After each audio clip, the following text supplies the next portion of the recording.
India Legal presents Courts Roundup.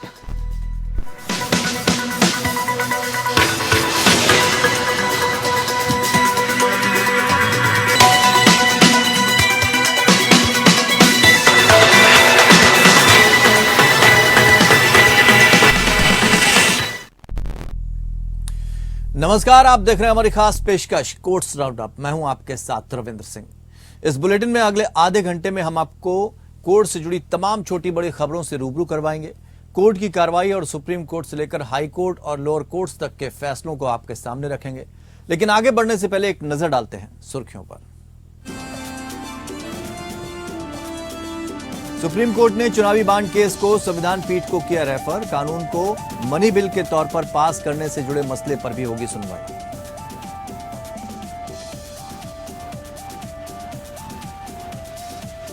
छब्बीस सप्ताह के गर्भ को खत्म करने की सुप्रीम कोर्ट ने नहीं दी इजाजत। कहा एम्स करेगा बच्चे का जन्म सुनिश्चित। एम्स मेडिकल बोर्ड की रिपोर्ट के मुताबिक भ्रूण स्वस्थ।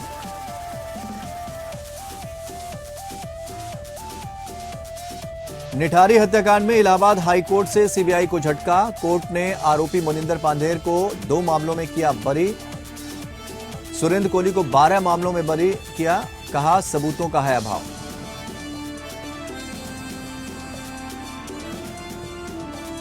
लालू परिवार को सीबीआई कोर्ट से मिली बड़ी राहत। जमीन के बदले नौकरी मामले में अदालत ने स्वीकार की लालू की अर्जी। मामले की अगली सुनवाई 2 नवंबर को होगी।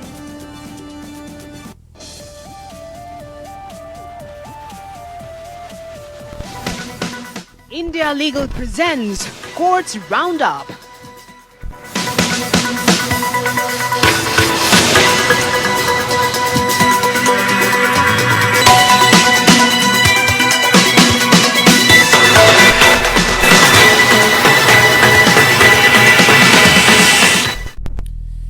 तो बढ़ते हैं आगे। सुप्रीम कोर्ट ने गुमनाम इलेक्टोरल बॉन्ड स्कीम या चुनावी बांड योजना को चुनौती देने वाली याचिकाओं में संविधान पीठ को रेफर कर दिया। अब कम से कम 5 न्यायाधीशों की संविधान पीठ मामले पर सुनवाई कर सकती है। सीजेआई ने कहा कि इस मामले को 30 अक्टूबर को संविधान पीठ के समक्ष प्रस्तुत किया जाएगा।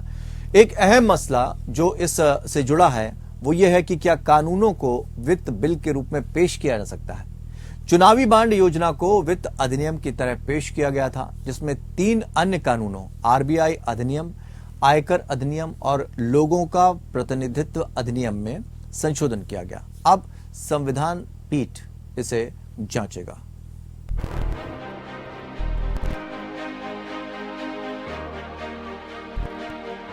सुप्रीम कोर्ट ने विवादास्पद चुनावी बांड योजना को चुनौती को अदालत की संविधान पीठ के पास भेजने का फैसला किया।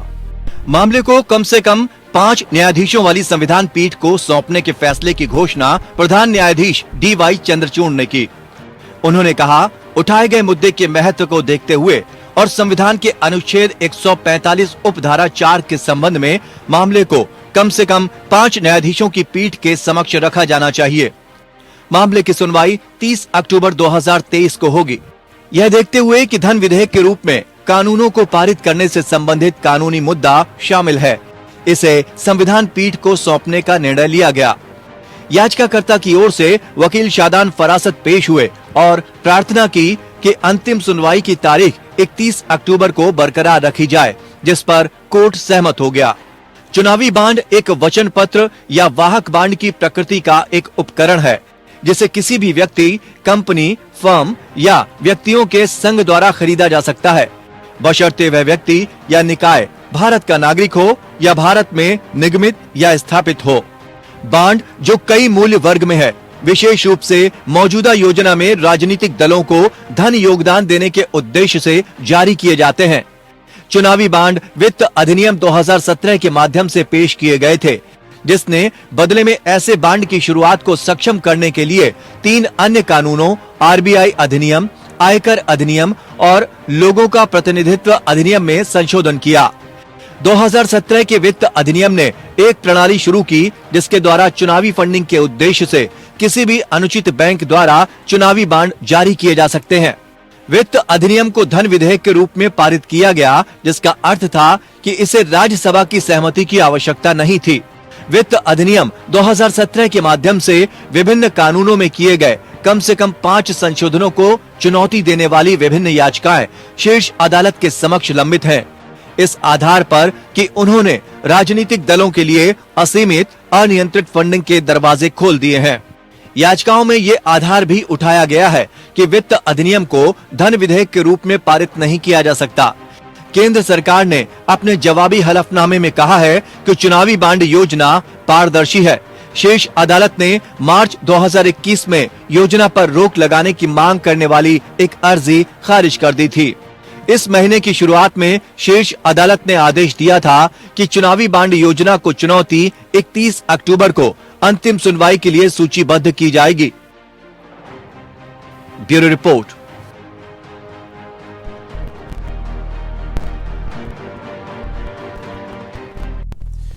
और आइए अब इंडिया लीगल वेब रिपोर्टर से समझते हैं कि चुनावी बांड मामले में किन मसलों पर संविधान पीठ में सुनवाई होगी।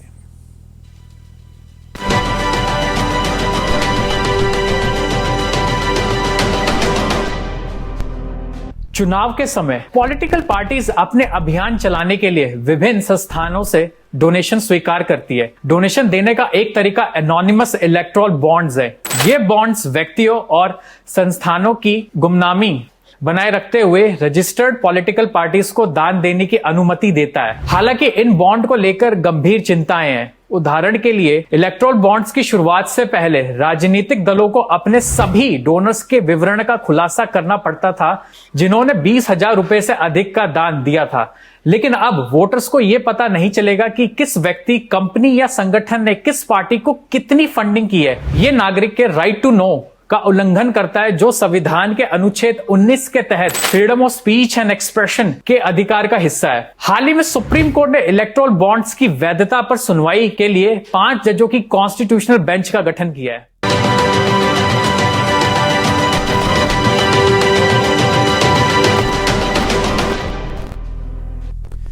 सुप्रीम कोर्ट की 3 न्यायाधीशों की पीठ ने 26 महीने के गर्भ को खत्म करने की अनुमति देने से इनकार कर दिया है।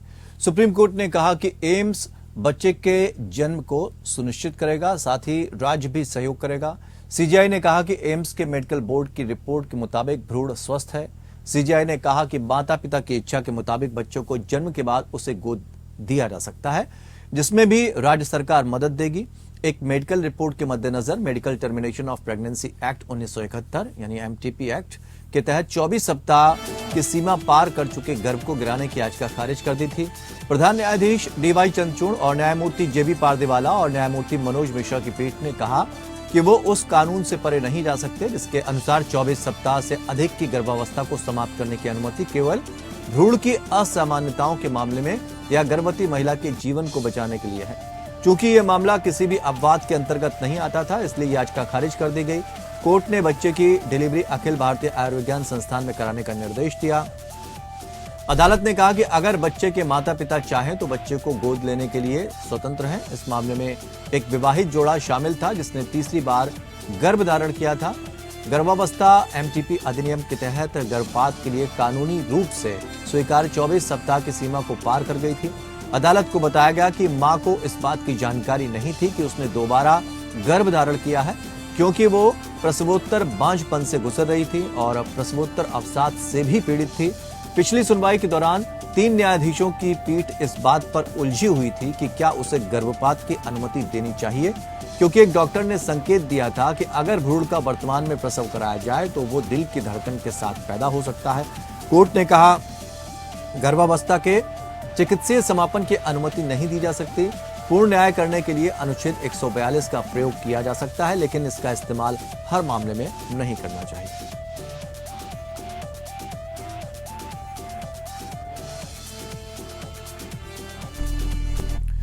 दिल्ली की नई शराब नीति घोटाला मामले में आरोपी दिल्ली के पूर्व उप मुख्यमंत्री मनीष सिसोदिया की जमानत की मांग के मामले में सुप्रीम कोर्ट में सुनवाई हुई। जस्टिस संजीव खन्ना की अध्यक्षता वाली बेंच ने additional solicitor general SC Raju ने कहा कि सिसोदिया को जमानत न देने का आधार सबूतों के साथ छेड़छाड़ की आशंका है। उन्होंने कहा कि कई मोबाइल फोन और सिम अभी भी गायब है। सिसोदिया ने उनके बारे में पूछताछ में भी कुछ नहीं बताया। राजू ने कोर्ट को बताया कि विजय नायर के साथ सिसोदिया की बात और मुलाकात का रिकॉर्ड और ऐसे कई सबूत हैं जो सिसोदिया और नायर के बीच सांठगांठ की पुष्टि करते हैं। इन दोनों के लंच और डिनर के दौरान घंटों तक बंद कमरा मीटिंग भी हुई है, जो साठगांठ का पता चलता है। राजू ने कहा कि समीर महेंद्रू, दिनेश अरोड़ा और विजय नायर के साथ भी सिसोदिया के सीधे संपर्क में थे और नई नीति में उनका सीधा दखल रहा है। वो वित्त और आबकारी दोनों मंत्रालय देख रहे हैं। इतना ही नहीं, सिसोदिया ने इन सबके साथ मिलकर शराब के थोक कारोबारियों का कमीशन 5% से 12% कर दिया। एएसजी का सुप्रीम कोर्ट में बड़ा बयान देते हुए कहा कि एजेंसी आपको आरोपी बनाने पर विचार कर रहे हैं। मेरे पास ये कहने के निर्देश है। हाईकोर्ट ने पूछा कि इतने समय से मामले में ट्रायल की प्रक्रिया क्यों नहीं शुरू हुई। कोर्ट ने पूछा कि आप कितने समय तक किसी को जेल में रखा जा सकता है। कल भी मामले पर सुनवाई जारी रहेगी।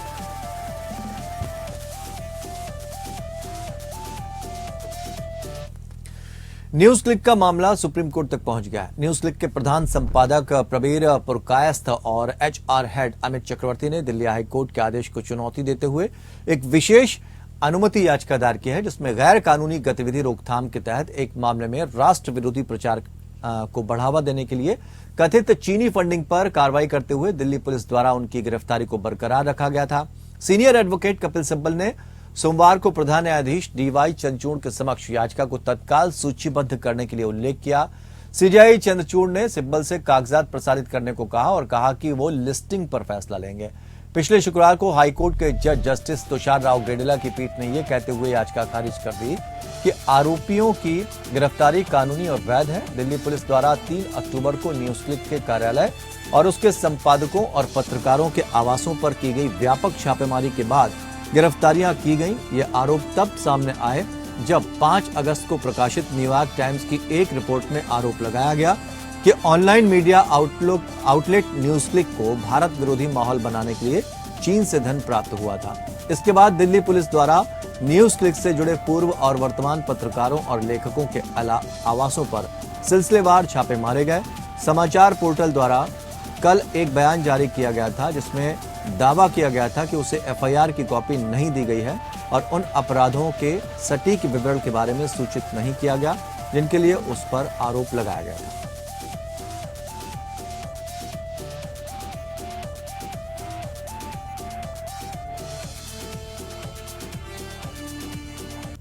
सुप्रीम कोर्ट ने आम आदमी पार्टी नेता राघव चड्ढा द्वारा मानसून सत्र के दौरान 11 अगस्त को राज्यसभा से उनके निलंबन को चुनौती देने वाली रिट याचिका पर नोटिस जारी किया है। सीजेआई डीवाई चंद्रचूड़, जस्टिस जेबी पारदीवाला और जस्टिस मनोज मिश्रा की पीठ ने राज्यसभा सचिवालय को नोटिस जारी किया और मामले को 30 अक्टूबर के लिए पोस्ट कर दिया। पीठ को न्यायालय की सहायता के लिए भारत के अटॉर्नी जनरल की उपस्थिति की भी आवश्यकता है। मानसून सत्र के दौरान चड्ढा ने दिल्ली सेवा विधेयक को चयन समिति को सौंपने के लिए एक प्रस्ताव पेश किया और कुछ सांसदों को समिति के प्रस्तावित सदस्यों के रूप में नामित किया था। यह आरोप लगाया गया कि चड्ढा ने प्रस्ताव में कुछ सांसदों के नाम उनकी सहमति के बिना शामिल किए, जबकि वे उन पार्टियों से थे जो विधेयक का समर्थन कर रहे थे। इस शिकायत के आधार पर कि चड्ढा की कार्रवाई ने राज्यसभा नियमों के नियम 72 का उल्लंघन किया है, राज्यसभा सभापति ने उन्हें विशेषाधिकार समिति द्वारा जांच लंबित रहने तक निलंबित कर दिया। चड्ढा की ओर से पेश सीनियर वकील राजेश द्विवेदी ने कहा कि यह राष्ट्रीय महत्व का मुद्दा है। उन्होंने कुछ सवाल उठाए। पहला यह कि क्या किसी संसद सदस्य को जांच लंबित रहने तक निलंबित करने का कोई औचित्य है? क्या ट्रायल, जांच और रिपोर्ट के प्रायोजन के लिए समान आधार पर मामला विशेषाधिकार समिति को भेजे जाने के बाद ऐसा आदेश पारित किया जा सकता है? क्या किसी संसद सदस्य को ऐसे उल्लंघन के लिए किसी भी स्थिति में निलंबित किया जा सकता है? क्या निलंबन अनुपातहीन और मनमाना है और संविधान के अनुच्छेद 14 का उल्लंघन है? राज्यसभा सचिवालय के खिलाफ दायर रिट याचिका में आप नेता ने अनिश्चितकालीन निलंबन को अवैध और मनमाना बताते हुए चुनौती दी है।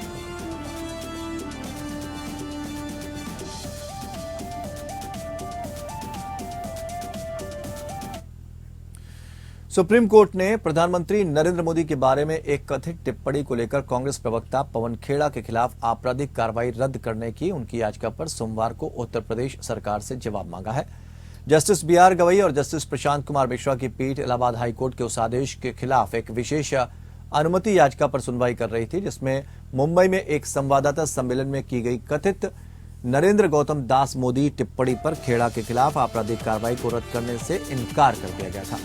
पिछली सुनवाई पर कांग्रेस नेता की ओर से पेश सीनियर एडवोकेट अभिषेक मनु सिंघवी ने खेड़ा के स्पष्टीकरण की ओर इशारा किया कि टिप्पणी अनजाने में की गई थी और उनकी त्वरित माफी एक्स पर एक अलग पोस्ट में जारी की गई थी, जिसे पहले ट्विटर के नाम से जाना जाता था। सिंघवी ने अदालत को खेड़ा के खिलाफ लगाए गए आरोपों के बारे में बताते हुए कहा, दूसरी ओर इससे भी महत्वपूर्ण बात धाराओं का विस्तार देखें, जिसमें मानहानि, देश को नीचा दिखाने और अस्थिर करने का प्रयास करना, विभिन्न समूहों के बीच दुश्मनी और नफरत को बढ़ावा देना शामिल है।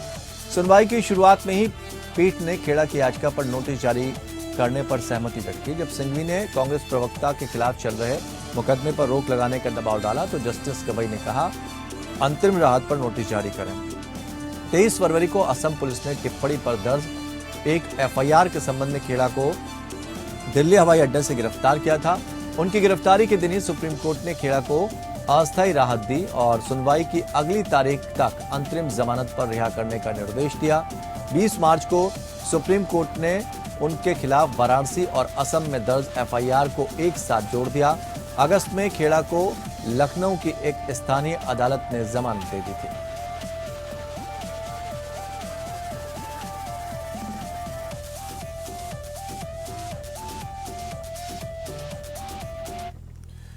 नोएडा के चर्चित निठारी कांड में इलाहाबाद हाईकोर्ट ने मुख्य आरोपी मोनिंदर सिंह पढ़ेर और सुरेंद्र कोहली की सजा रद्द कर दी। सुरेंद्र कोहली को 12 मामलों से बरी कर दिया गया। इन मामलों में उसे ट्रायल कोर्ट ने फांसी की सजा सुनाई थी। वहीं मोनिंदर सिंह पढ़ेर को जिन 2 मामलों में फांसी की सजा मिली थी उसे भी रद्द कर दिया गया। दोनों आरोपियों ने सीबीआई कोर्ट के फैसले को हाईकोर्ट में चुनौती दी थी।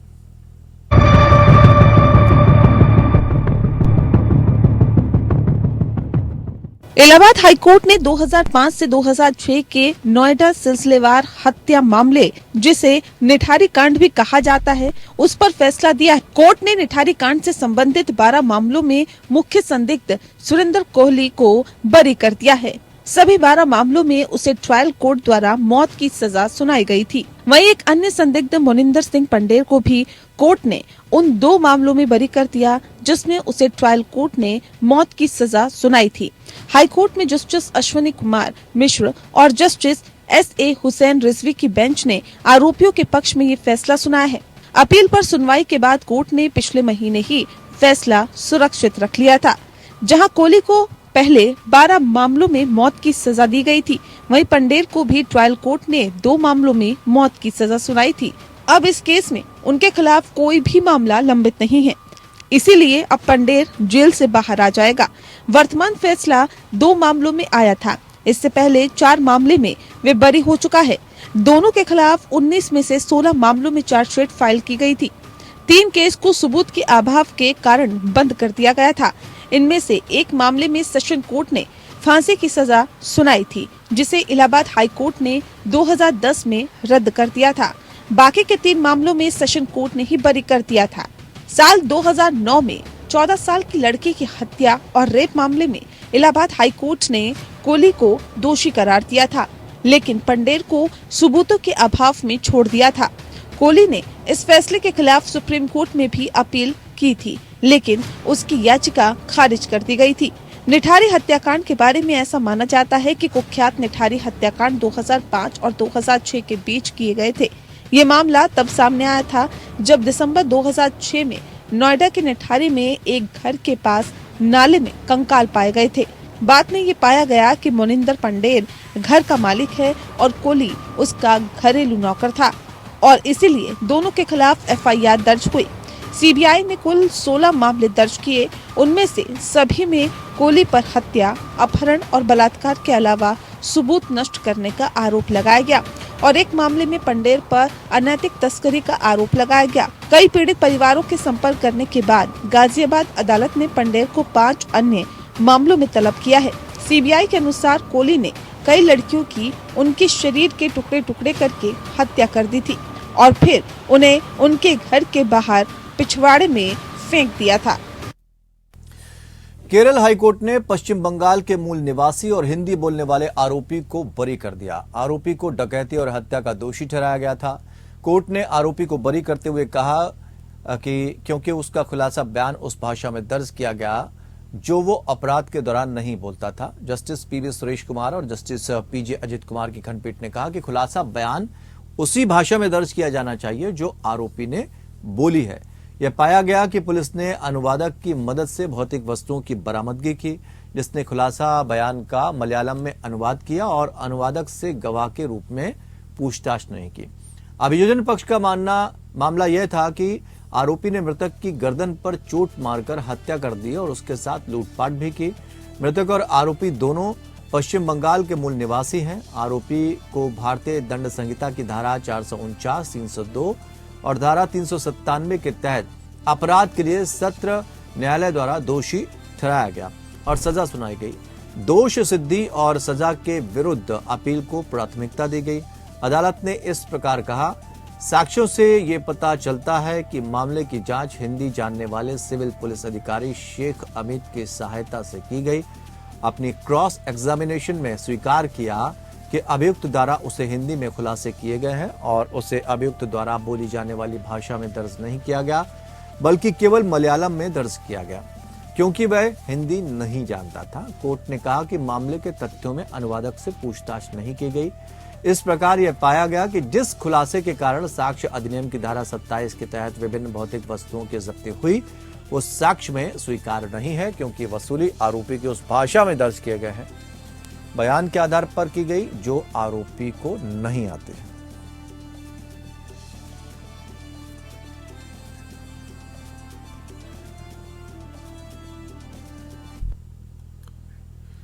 तो फिलहाल इतना ही, लेकिन खबरों का सफर लगातार जारी रहेगा। जुड़े रहिए हमारे साथ। India Legal presents Courts Roundup.